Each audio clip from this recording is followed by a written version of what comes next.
జగిత్యాల పట్టణ అభివృద్ధి కోసం బీఆర్ఎస్ లో గెలిచి ప్రభుత్వంతో కలిసి పనిచేస్తున్నా అన్నారు శాసనసభ్యులు డాక్టర్ సంజయ్ కుమార్. మంగళవారం మోతే పార్టీ కార్యాలయంలో ఆయన మీడియా సమావేశంలో మాట్లాడారు. రాష్ట్రంలోని అత్యధిక నిధులు 62.5 కోట్ల నిధులు జగిత్యాలకు మంజూరయ్యాయని, సీనియర్ నాయకులు పని కట్టుకుని తనపై విమర్శలు చేస్తున్నారని ఆవేదన వ్యక్తం చేశారు. జగిత్యాల పట్టణంలో సరైన మాస్టర్ ప్లాన్ లేక, లేఅవుట్ లేక ఇష్టారీతిన నిర్మాణాలు చేపట్టారని, గత అధికారుల నిర్లక్ష్యం ప్రధాన కారణమని అన్నారు. ఎల్ఎల్ గార్డెన్ దగ్గర కనీస రోడ్డు సౌకర్యం కోసం 1 కోటి రూపాయలతో సీసీ రోడ్డుకు భూమి పూజ చేస్తే సీనియర్ నాయకులు దాన్ని పరిశీలించి కల్వర్ట్ లేదని, రోడ్డు వెడల్పు సరిగా వేస్తలేరని విమర్శలు చేసి చివరకు అభివృద్ధికి అడ్డం పడ్డారని ఆయన అన్నారు.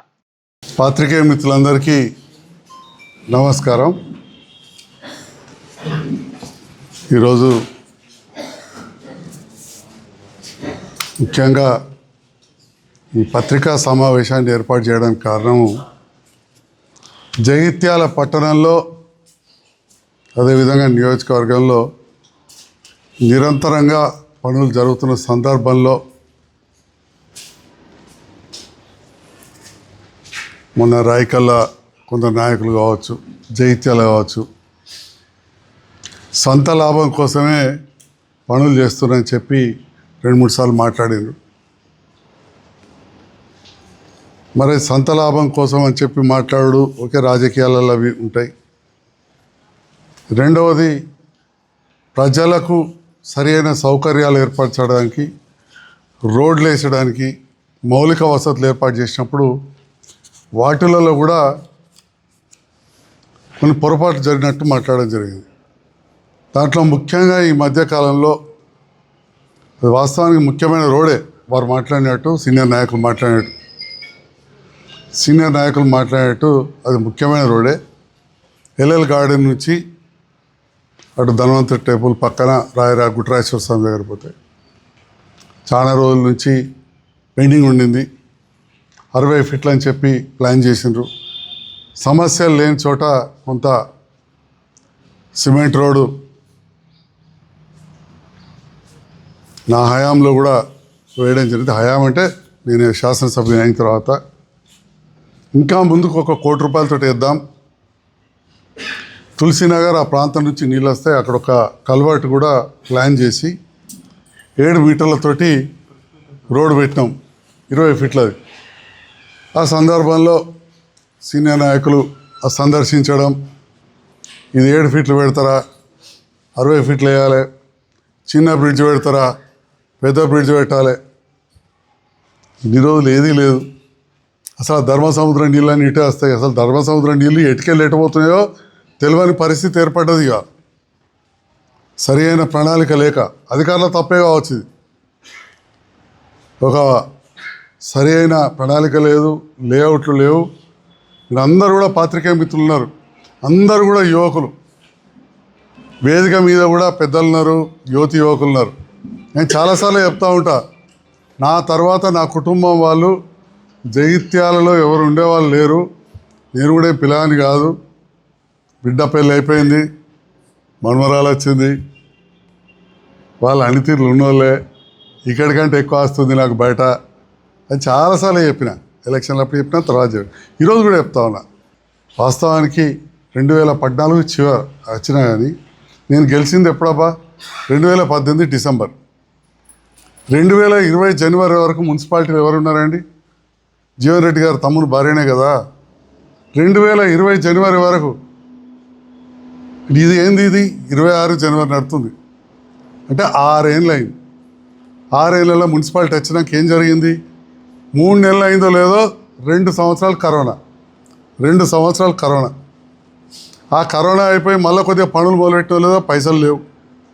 ఆ టైంలో ఇక రాజకీయం మీకు తెలుసు, మున్సిపాలిటీలో రాజకీయం జరుగుతాయి, సహజం ఇవన్నీ. నేను ఎవ్వరు విమర్శిస్తలేను, ఎందుకంటే విమర్శిస్తూ వచ్చేది కాదు, వివరణ ఇవ్వాల్సిన అవసరం ఉన్నది, తప్పక చెప్పాలి మీడియాకు. ఎలక్షన్స్ వచ్చినాయి, ప్రభుత్వం పోయింది, 7 నెలల వరకు నేను ప్రభుత్వంకు దూరంగా ఉన్నా. మరి సీనియర్ నాయకులకైతే వారు ఎమ్మెల్సీ పదవిలో కూడా ఉండ్రి, చాలా పెద్దవారు చేస్తుండే ఇట్లాంటి పనులన్నీ. 7 నెలలు చాలు, ఎందుకంటే తర్వాత కూడా ఇంకా ఏడాది కూడా ఎమ్మెల్సీ ఉండ్రి. నేను వచ్చిన కావచ్చు ప్రభుత్వానికి దగ్గర, ఇంకా ఏడాది దానికి కూడా ఎమ్మెల్సీ పదవి ఉండే. ఈ కొత్త ప్రభుత్వం వచ్చాక ఏడాది అర్థం మనకు ఎమ్మెల్సీ పదవి ఉండే. మాజీ మంత్రి, అత్యంత అనుభవజ్ఞులు, ఎన్నో సంబంధాలు ఉన్నాయి. మరి ఎందుకు ఎల్ఎల్ గార్డెన్ పని మొదలు పెట్టినాక మాత్రం ఆడికి పోయి ఇది ఏదైనా వస్తే ఇప్పుడు ఏమైందంటే ఓ ముగ్గురు కోర్టుకయ్యారు. ఫస్ట్ ఏమో ఒక కుటుంబం రేకులు అడ్డం పెట్టింది, వాళ్ళకి 2 ఇళ్ళు ఇవ్వమన్నారు. దాదాపు ఫైనల్ చేసినాం, డబల్ బెడ్రూమ్కి వాళ్ళు ఒప్పుకున్నారు. ఇప్పుడు ఇంకో ముగ్గురు వచ్చి కోర్టు కేసు వేసారు. ఇక్కడికే వచ్చారు. మా సతీష్ అన్న కూడా తెలుసు ఆ జాగా పోతున్నది, ఈ సంగతి ఏంటంటే ఆఖరికి ఇప్పుడు కోర్టుకు పోయి ఈ లేట్ అవుట్లో ఎంత పని అయిపోయింది. మున్సిపల్ కమిషనర్ గారు నాకు ఇవాళ చెప్పేంత వరకు నాకు తెలియదు ఏమైనా పని ఆగిపోయిందని. రెండవది, ఈ పని చేస్తూ ఉంటే మీటింగ్ పెట్టి వెజిటేబుల్ నాన్ వెజిటేబుల్ మార్కెట్, ఆ కూరగాయల మార్కెట్ కట్టాం కదా అక్కడ బీడ్ బజార్లో, ఇంకా చాలు చేయలేదు. ఇది ఎమ్మెల్యే నిర్వాహకం అని నా పేరు పెట్టి మరి అన్నారు. ఎమ్మెల్యే అంటే ఇప్పుడు నేనే కదా. మరి అలా నేను అడుగుతున్నా, ఎందుకంటే ఇవన్నీ అనేసరికి ఒక్కటి తవ్వుకుంటే ఒకటి పడు. మరి ఎమ్మెల్యే నిర్వాహకం వెజిటేబుల్ మార్కెట్ది ఒక జైత్యాలే కాదు, గౌరవనీయ జీవన్ రెడ్డి గారు సీనియర్ నాయకులు, రాష్ట్రం అంతా కూడా ఈ సమస్య ఉన్నది. ధర్మపురిలో స్టార్ట్ అయిందా అండి వెజిటేబుల్ నాన్ వెజ్ మార్కెట్? అప్పుడు మంత్రి వారే, ఇప్పుడు మంత్రే. కొరుట్ల కాడ 4 సార్లు ఎమ్మెల్యే చేసి 5వ సారి వాళ్ళ కొడుకు అయిందా? ఇక్కడనే ఉన్నాడు మా వేలన్న సీనియర్ రిపోర్టర్, మెట్పల్లిలో అయిందా? ఇక్కడ కాదు, ఇది రాష్ట్రంలో ఉన్నది ఇష్యూ.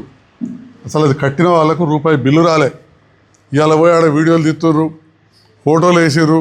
ఆ కాంట్రాక్టర్ ఈ రోడ్ కోసం అని చెప్పి సిమెంట్ అంతా పెట్టుకున్నాడు. అందులో అనుమానమే లేదు. గౌరీశంకర్ అనే కాంట్రాక్టరు నాకు పరిచయస్తుడే. మా బావకు, మా అమ్మాయిని ఇచ్చినాం, మా బావకు ఫ్రెండే. ఆయన చాలా పెద్ద కాంట్రాక్టర్. ఆయన గురించి డబ్బా ఒకటి అవసరం నాకేం లేదు.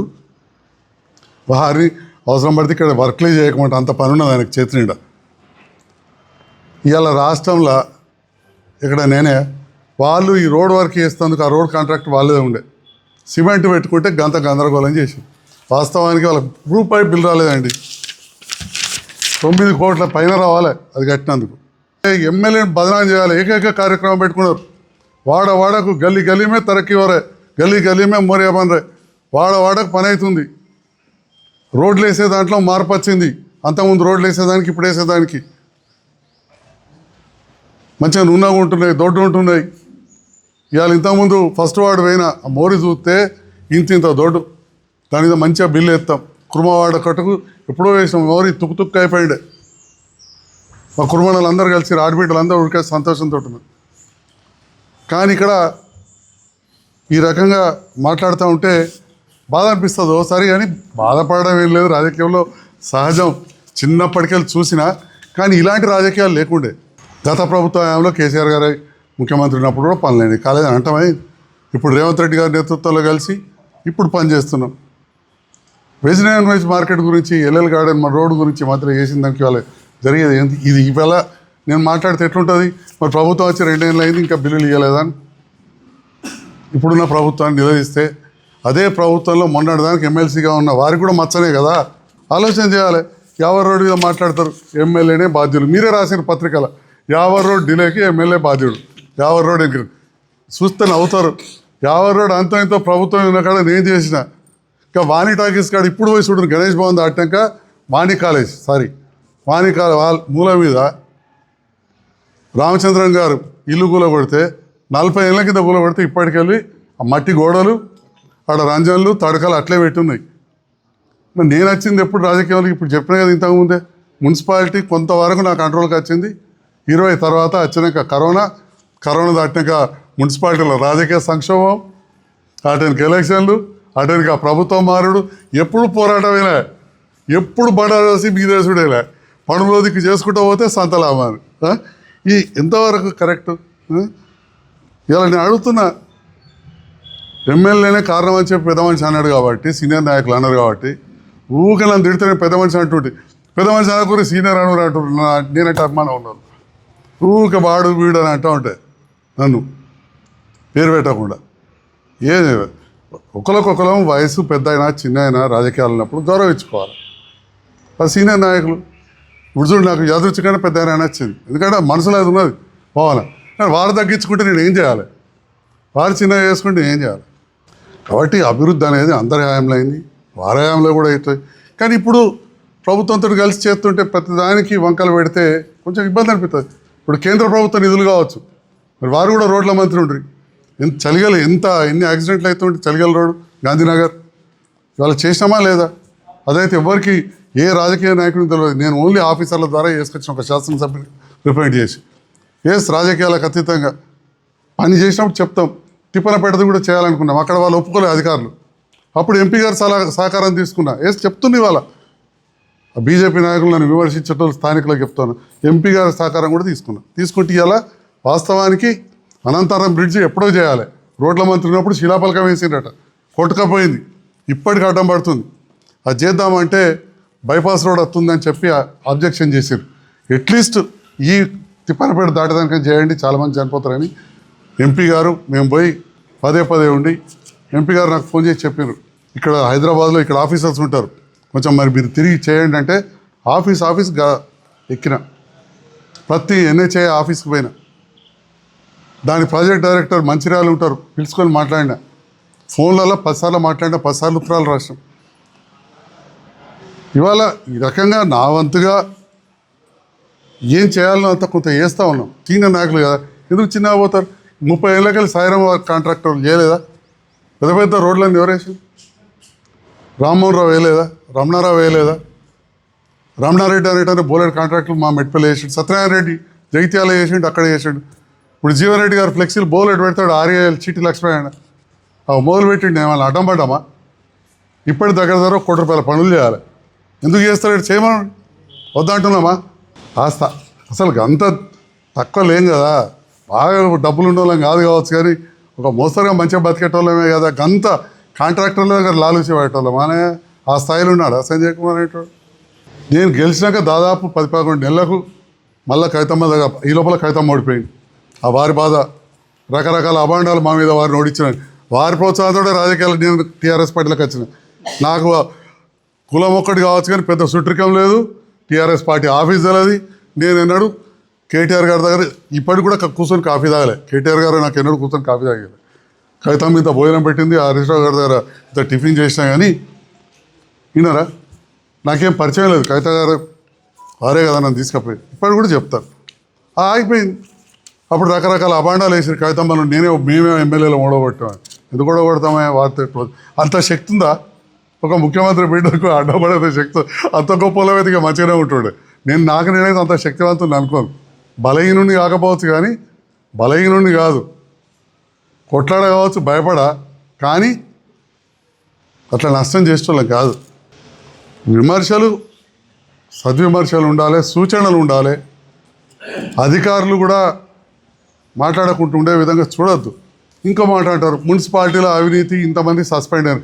మరి నేను అధికార పార్టీ దిక్కున్నా, నిజంగా నాకేమైనా సంబంధం ఉంటే ACP వాళ్ళు వస్తారా? వాళ్ళు సస్పెండ్ అవుతారా? నాకు సంబంధం లేదు కాబట్టి వాళ్ళు జైలుకి అయ్యారు. నీకు తెలుసో తెలియదు, నేను కౌన్సిల్ మీటింగ్లో చెప్పిన ఒకనాడు, మీరు ఇట్లా చేస్తున్నా అంటే ఉద్యోగాలు పోతాయి, జైలుకి పోతారు, మందిని ముంచకూరు అని చెప్పిన. అన్నట్టే పోయింది. వాళ్ళు చేస్తున్న అవినీతి నా దృష్టి కూడా వచ్చింది చెప్పినా నేను, మీ ఉద్యోగాలు పోతాయి, జైలుకి పోతారు అని చెప్పినా నేను. అలాంటే పోయారు. దాంట్లో నా భాగస్వామ్యం ఉంటే వాళ్ళు జైలుకి ఎట్లా పోతారు? ఈ వస్తున్న మున్సిపల్ ఎలక్షన్ల సందర్భంలో నేను ప్రభుత్వంతో కలిసి పనిచేస్తూ నిరంతరం అభివృద్ధి చేస్తున్న ప్రక్రియలో ఇవాళ చూసాం. ఫస్ట్ వార్డులో కంప్లీట్ అయింది, రోడ్ అయిపోతుంది, బైపాస్ రోడ్కు. చిన్న కాంట్రాక్టర్లు 15th ఫైనాన్స్ కానీ, జనరల్ ఫండ్ కానీ అవన్నీ కూడా చిన్న కాంట్రాక్టర్లు చేసుకోవచ్చు. అది కూడా వివరణ ఇస్తా ఉన్నా. UIDFలో 5 కోట్ల కంటే తక్కువ టెండర్ పిలవరాదు. ఇప్పుడు 62 కోట్లు ఉన్నాయి కదా, చిన్న పిలవరాదు. ఇదే సందర్భంలో చెప్తా ఉన్నా, చేపలు అమ్ముకునే వాళ్ళు కొందరు వాస్తవానికి లోపల అమ్ముకోవాలి, చేపలకి తయారు చేసినాం అయినా అన్నపూర్ణ చౌరస్తాలో అమ్ముతున్నారు. ఈ స్ట్రీట్ వెండింగ్ జోన్లో 20 షాపులలో అక్కడ కూడా వేయిస్తామని చెప్పి ఈ సందర్భంగా తెలియజేస్తా ఉన్నా. అందరికీ నమస్కారం.